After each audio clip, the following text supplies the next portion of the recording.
At saka meron din kayong mga pangarap na matutupad, mga wishes being granted sa inyo. Feeling ko guys, yung iba sa inyo, ang wini-wish nyo talaga is maayos yung relationship nyo and hindi kayo mabibigo dyan, mga kapiksi, no?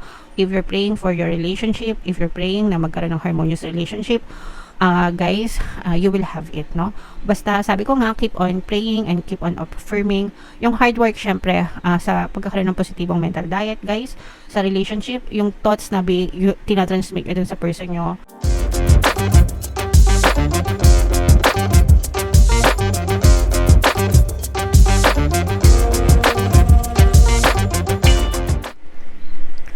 Hello guys, hello Cancer. Welcome back to Pinoy Pixie Tarot. Happy New Year guys. Happy 2025 sa inyong lahat.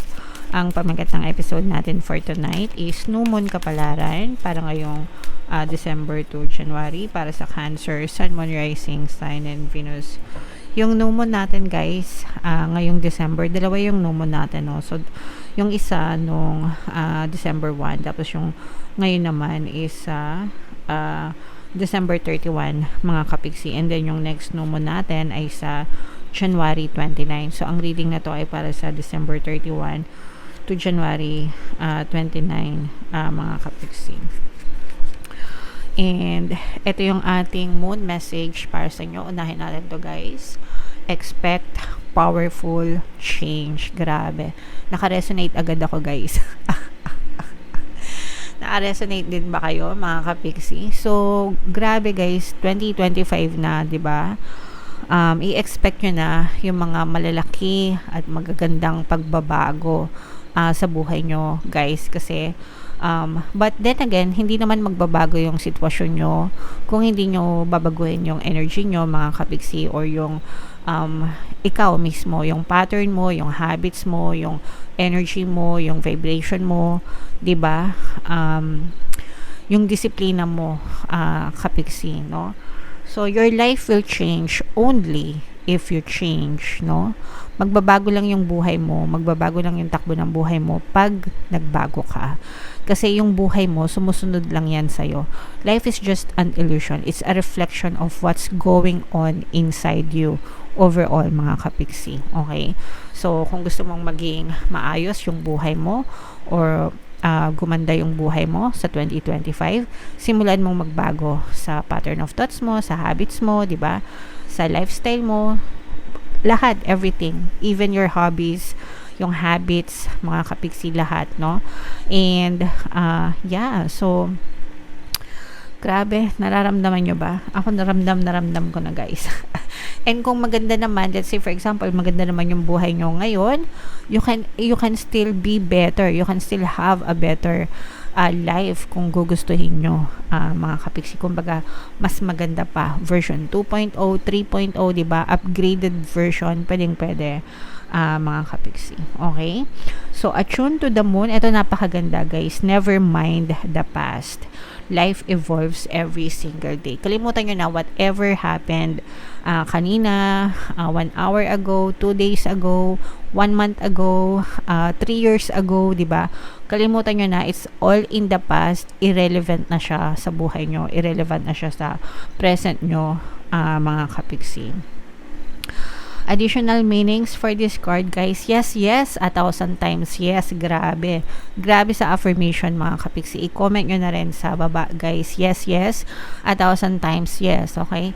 Yes, magbabagong buhay ko. Yes, magiging maayos buhay ko. Yes, magiging better ang buhay ko. Yes, hindi na ako magmumukmok. Yes, positive na ako palagi. Yes, yayaman ako. Yes, sexy ako, di ba? Lahat ng yes na gusto nyo, mga kapiksi, say it 1,000 times all throughout the day. Yes, magkakabalikan kami ng SP ko. Yes, magkakaroon ng harmonious na relationship. Yes, sisikat ako. Yes, ma-achieve ko lahat ng gusto ko. Whatever, guys, kahit anong gusto nyo, say it 1,000 times. Yes, para sa inyo. Okay? You're being shunted towards your life purpose. Dinadala kayo sa direksyon, sa tamang direksyon ng buhay nyo, mga kapiksi. Okay? Whatever happening now is happening for your highest good. Lahat ng nangyayari sa inyo, mga kapiksi, para sa inyo yan. And this is an important turning point in your life. Huwag niyong sayangan yung pagkakataon mga kapiksi na binibigay sa inyo ng universe. Every day na gumigising kayo mga kapiksi, binibigyan kayo ng chance ni universe na baguhin nyo yung buhay nyo, no? Again, hindi magbabago yung buhay nyo hanggang hindi kayo nagbabago. So, start with ano ba yung habits nyo, yung routine nyo tuwing gumigising kayo. Doon kayo magsimula, guys. Kasi kapag nabago nyo na yon, yung na-practice nyo yung habit nyo, simula parang paggising nyo, magiging conscious na kayo all throughout the day, guys. Okay? So, try nyo mga kapiksi. Comment down below if naka-resonate kayo dyan. Tingnan natin yung ganap sa inyo guys ngayong no moon season. Shuffle ko to. Habang sinashuffle ko to mga kapiksi, panoorin nyo muna yung video natin regarding sa ating paano mag-manifest ng abundance video course. Kapiksi, sawa ka na ba sa mga struggles at hirap sa buhay mo? Masipag ka ba at masikap sa buhay ngunit hindi ka pa rin umaasenso? Ilang beses ka na bang nag-attempt mag-negosyo at mag-invest pero palagi ka pa rin nalulugi? Sa pagkakataon na ito ay maaaring may subconscious beliefs ka na nagiging balakid sa iyong pag-unlad at pagyaman. Introducing, paano mag-manifest ng abundance video course. Dito ay matututunan mo ma-overcome ang mga balakid mo para tuluyan ka ng umunlad, umasenso, sumagana, maging matagumpay, successful at maswerte sa iyong kabuhayan, pera, trabaho, negosyo sa lapi at kaperahan ng bonggang-bongga. Dali, mag-send na ng email sa pinoypixitaro@gmail.com at simulan na ang iyong pagyaman ngayon. Alright, so sa lahat ng gusto mag-avail ng course guys, ngayong December, una magbibigay tayo ng 15% discount. Pangalawa, magbibigay din tayo ng free 3-in-1 pampaswerte sa subliminal, sa pampaswerte sa buhay, sa pera at saka sa love life. Sobrang ganda mga kapiksi. And meron din tayong bagong course, paano mawala ang third party at magkaroon ng harmonious na relationship para mawala yung mga kabit ng mga jowa nyo guys. 20% discount until December 31. So, i-avail nyo na mga kapiksi, sobrang ganda.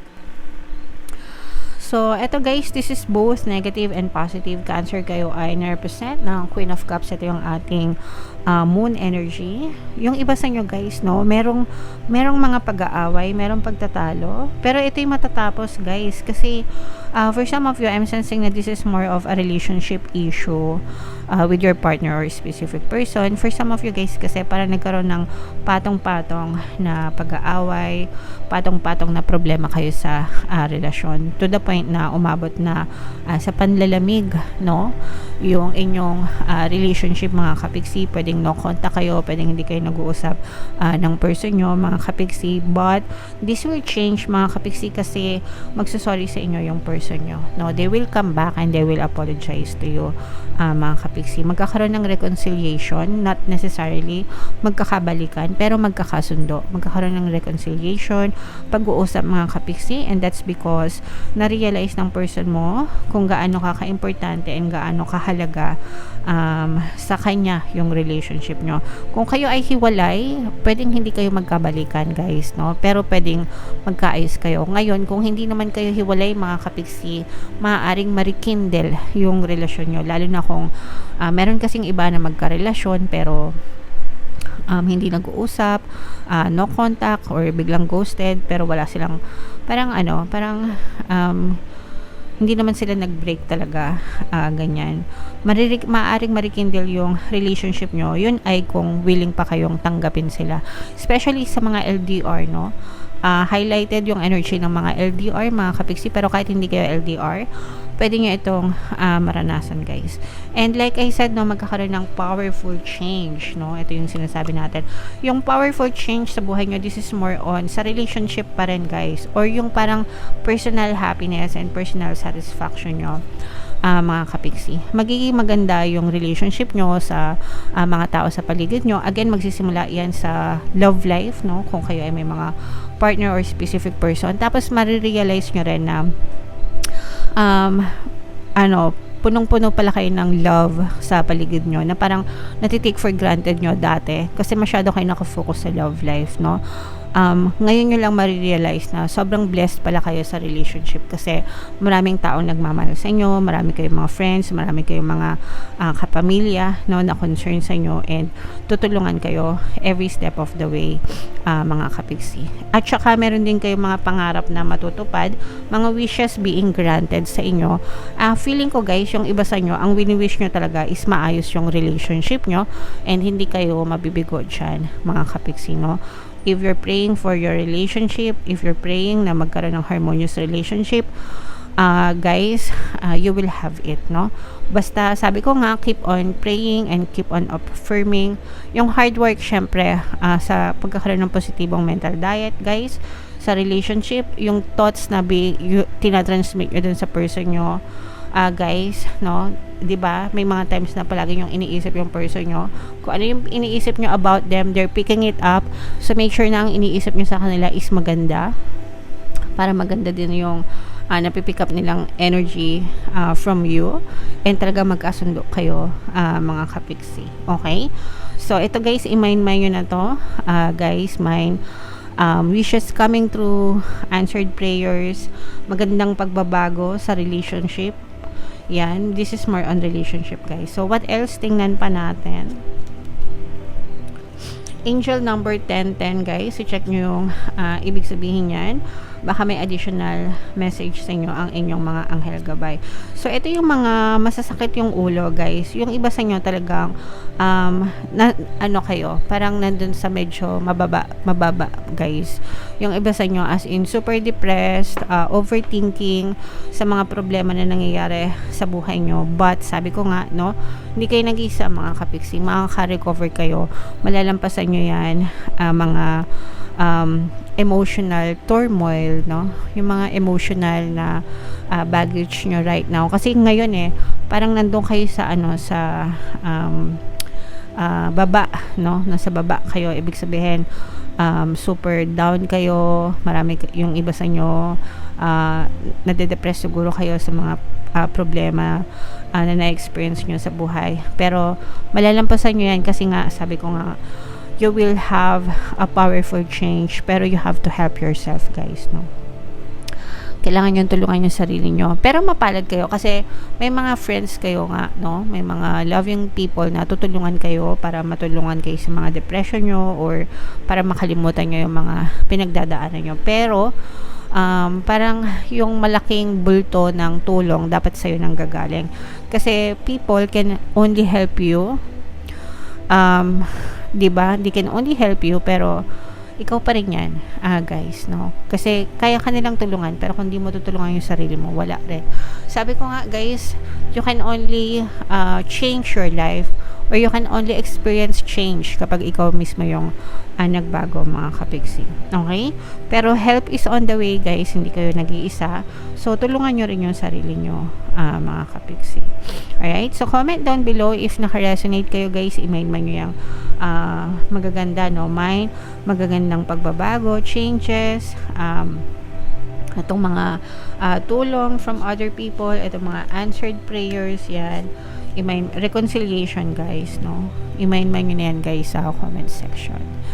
And Happy New Year! Happy 2025 sa inyo, guys. Ito yung ating 2025 kapalaran. Ito yung ating success stories ng paano mag-manifest ng abundance video course. Click here to subscribe, and ito yung ating mga pampaswerte subliminals. Thank you for liking, sharing, and subscribing, and see you again next time. I love you all, mga kapiksi. Have a nice day. Bye-bye.